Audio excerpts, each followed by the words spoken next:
A man is dead and two Austin police officers are on leave tonight after a shooting downtown. Police say the man approached them with a knife and officers fired. KXAN's Tom Miller is live downtown with what he's learned about this investigation.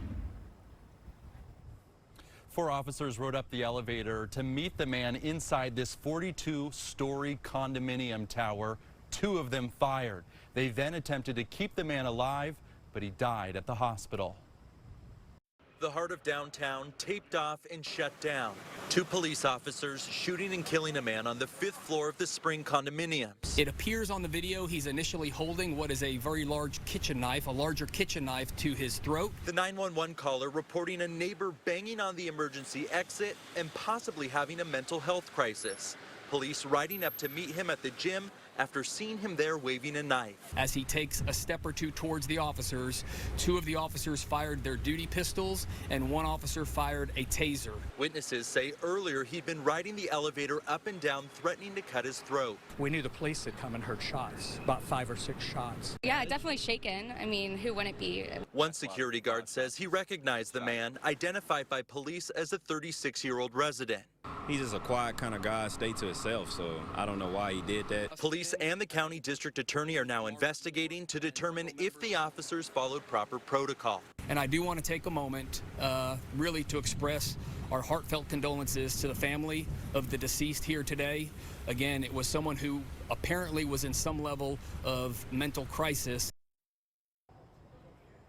The officers' body cameras captured this entire shooting, and that will be critical to their investigation. Live in Austin, Tom Miller, KXAN News.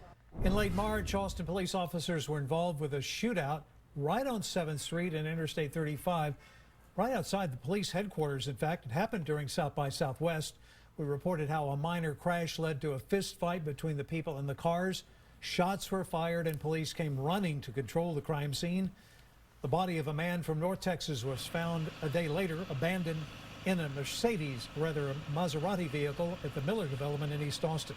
In April, there was an officer-involved shooting after a domestic dispute on the Pennybacker Bridge. APD said Carlos Dodero was driving and his wife jumped out of the car. Police say he rammed another car trying to catch up to her.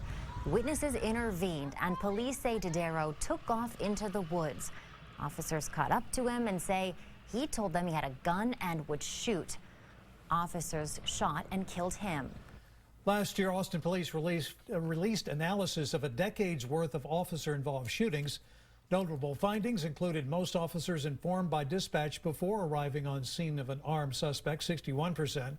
The most common type of call sparking the initial contact was a disturbance call, and more than half of subjects were killed. More than a quarter were injured. To put it all into perspective, Austin experienced a third fewer shootings than the average for other cities of similar size. A city audit last year looked at APD's response to mental health-related incidents.